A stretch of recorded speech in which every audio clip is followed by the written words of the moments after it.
excited to see that. And Firouzja wants to challenge that. He's like, yeah, I mean, I know you number one. You know, I beat you before.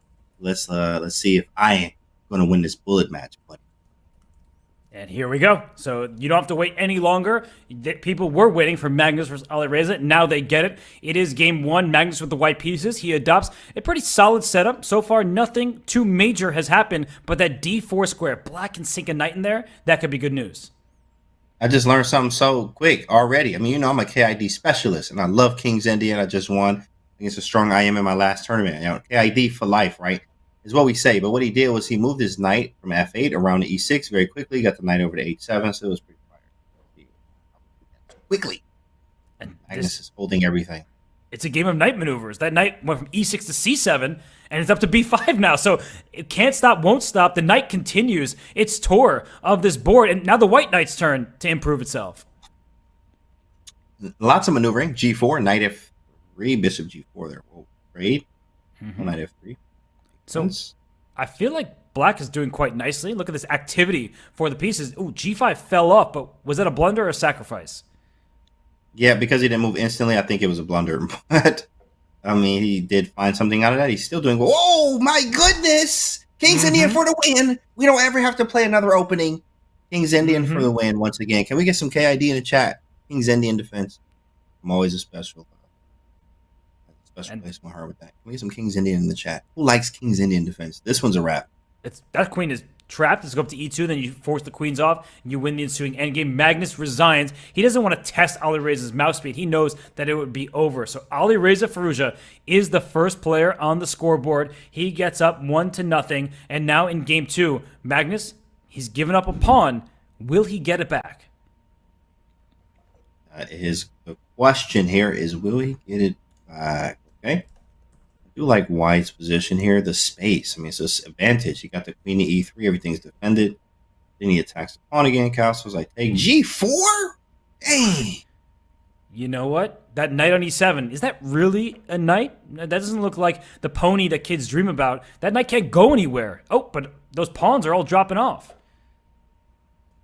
It takes. Yeah, they now drop. It can get out to Magnus here. Queen G5 takes. Yep. Magnus is back. I don't think he's going to let this one slip.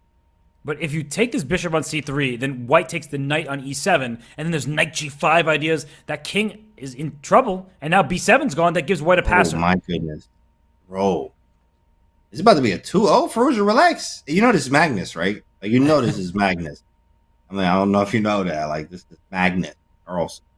It's Maybe Magnus he's winning Carlsen. now? There it is. Yeah, okay. He's like, yeah, he resigned. All right, you get this one. It's 2-0. And another reminder that we are 45 minutes of bullet chess in the matches in the winners semifinals and beyond in the winners bracket. So this gives Magnus more time. Even if he loses this game, it's a little bit more time to catch up. Sometimes, James, people need to find their rhythm. They just can't find their form from the start. That's right. It does take some time there. We do have actually NBL in the chat. Oh, NBL chat. So dog says he's going for the for Alireza there. I think he's shooting for Alireza. Rook takes E4. Interesting.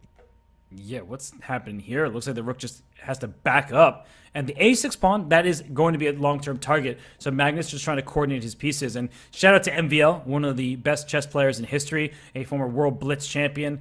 He's had so many successes to his name, but he's rooting for his compatriot, that Alireza Firouzja plays for France. And bam! Bishop H2 check will follow if the knight were to move. So Alireza just won a piece. He's probably thanking his friend Maxime for stopping by. Got a little freeze there. Okay, we're back. Hey, what happened? Actually, internet. I think we're good. You're good, James? I think we're good. I think we're good here. What happened in this last game here? Oh, Alireza, bro, what? No, that's 2-1, right? No. Alireza won again. He doesn't stop winning. That's what's happening. Wait. Is this really 3-0? It's 3-0. It is. No, that's not a typo? That's not a typo. Robert. Let me ask you again, Robert. Is this a typo or like? I mean, my internet went out a little bit. It's not a typo. You, is this? Magnus has not won a game in the first three. He's trying to win this fourth one. Yeah, you crazy. You crazy. I don't believe it. I got to go back and watch the VOD. Whoa. What? Magnus allows E7. The pass pawn can go up. but Alireza doesn't play it first, and now the e-pawn is gone. He's just What dropping is it. this? Okay. So if he's back in the game, I was just kind of silent here because I was just looking at like, bro, Magnus is out 3 games. Like, what if he loses another one? Then I'm like, I'm gonna be over here sweating like I'm playing, like literally. Yeah. Whoa, that's just nice. Yeah, he's winning now. Magnus. Yeah, his bishop's protected by the rook, and so now he has up 1 pawn. But very importantly, the white king is in danger, and the h2 pawn. That's essential. You need to keep that one, and black has gained a passer. Dang. Whoa, push. Oh, we can. Yeah, this is just over. It's over. You just hit the button, resign there, in respect, right? But I mean, keep playing it, play it out, Yeah, he resigned now. whatever. Look at the clock, by the There way. it is. Magnus finished that game up 15 seconds. Like, he played fast, he played well, and he put pressure on Firouzja both on the board and on the clock. I am very impressed. I mean, I think everyone is right now. I think everybody's on the edge of their seats seeing Firouzja go 3-0. Whoa, hey man, hold on, bro. This is like not supposed to be cool. Like, this definitely was crazy. I mean, to see. I'm excited to see the rest of this. Obviously, B3, okay, B5, take. This is all theory. H3, yeah. Yeah, but this is the type of theory that I know puts you to sleep. You're like, come on, where are the Tactinos? Exactly, for breakfast, lunch, and dinner. And this was none of those in this game. But of course, he could have tried B6 at one point after C6 just to keep the pawn as a wedge there, but it might be weak after C5. Whatever. Bullet game, right? But still very theoretical. Rook B1, Yeah. Rook Ooh, knight C3. B8. Oh my goodness. He wants to trade because E4 is now loose and it's grabbed, and that's an extra pawn for Firouzja. So the rooks takes. He does not. Knight C4, F3, knight F6, takes. D5's hanging. D6 is hanging. They both hang in there. It might be draw. You know, he can definitely draw these type of positions, but bullet changes everything out. It does. I'm looking at the clock. So, of course, we see the eval bar suggesting that Firouzja is better, but I'm looking at the time, and Magnus up a couple seconds. So he's going to use that to his advantage. You can't afford a knight trade. That's why he drops his knight back. Firouzja's doing this perfectly. Just go after white's pawns, and you get a bit more active. Look at that. Magnus getting Magnused. You know what I mean? Like, when do you ever see that? Magnus getting Magnused in the end game right now. It's still chances for a draw. Still chances. Very difficult. Yeah, you know what you just need to do? Is just move. That's all you have to do if you're Magnus. Look at the clock. Yeah. I don't think Alireza has enough time to convert this advantage. Okay. This is a moment of silence right now. I'm not even gonna lie. I'm like silent. Like, I gotta see if he's gonna convert this. Oh man, check, move. Okay, King. Yeah. Knight G4. He's doing good. Progress. Firouzja, he's almost there. Magnus paused, which was probably not a good thing to do there at that moment because now Firouzja has it. He's beating. Oh my goodness, this guy is unreal. Firouzja, relax. And Magnus is frustrated. You can see it on his face. That deep sigh of just like, what do I have to do to survive against this youngster? But Firouzja, he's determined. You know he wants to win. Yeah, he is ready to beat Magnus here in front of everyone. He's trying to. Now, obviously, Magnus, it's a lot of time left, 36 minutes, but Alireza is up 3 games right now, and he's in great form, very hot. We're going to see what happens here. Wow, this is crazy to see. Okay, so focus takes, rook d1, queen e7, everything equalish. Yeah, opposite colored bishops, but white's queen is just annoying to the black pawns on the queen side. So everything protected in the position for both players. I don't see a single weakness. And now the pieces are coming off. So as you said, equalish is probably leading towards drawish. Definitely, yeah.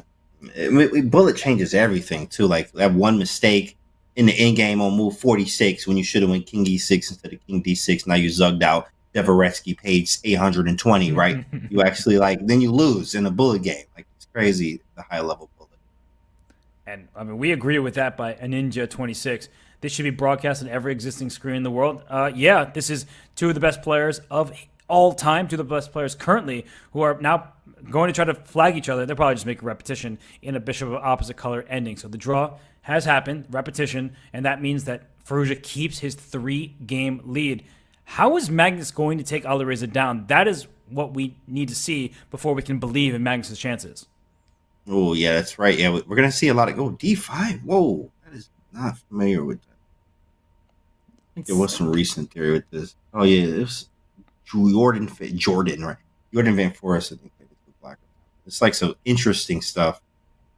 Rook C1, 5, Bishop C2, or Bishop D5. E4 doesn't care about any of that. Yeah, white has the center, but black has the bishop pair. And you mentioned Air Jordan, who's been a second for Magnus before. And look at these pawns. What is happening in the center of the board? Rook takes E5. There's G4 blocking the pin. Ooh, that's nice. So he could have taken the F3 first. Queen F3 hits F7. So he takes. Now he goes for it anyway. Oh, Rook D5. Yeah. Oh my goodness, so many tactics. Yeah, but white has to be better here. Look at this. You're going on the attack, on the offensive. Rook C6 comes to mind, and it's played. And now it's a pass pawn. D7, Rook C8. Yeah, he's feeling good. There we go. Magnus back. Yeah. Magnus back there. Magnus back.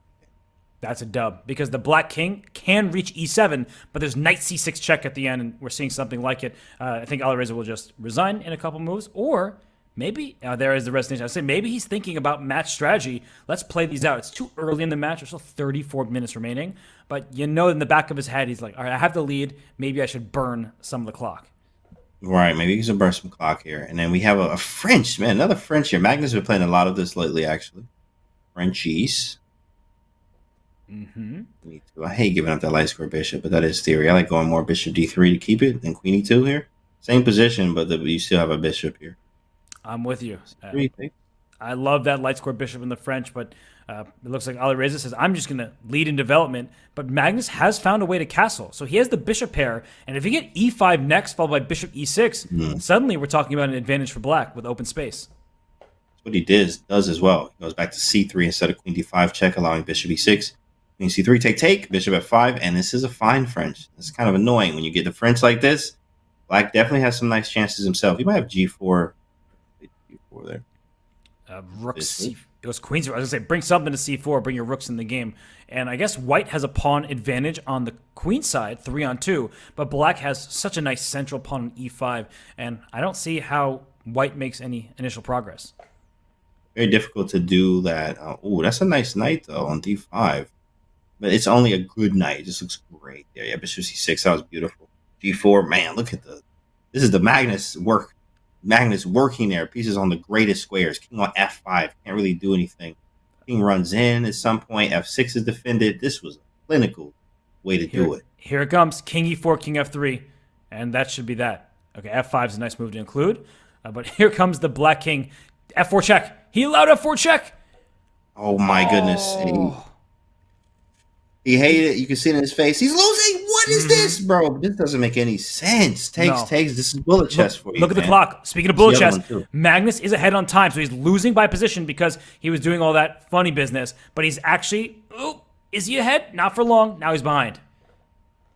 4 seconds here. Pre-move. Everything's pre-move from this point out. Yeah, he's going. Youngest rook. What is going to happen? Oh, he flags. He hits the table. He smiles. Oh, this is about to get serious.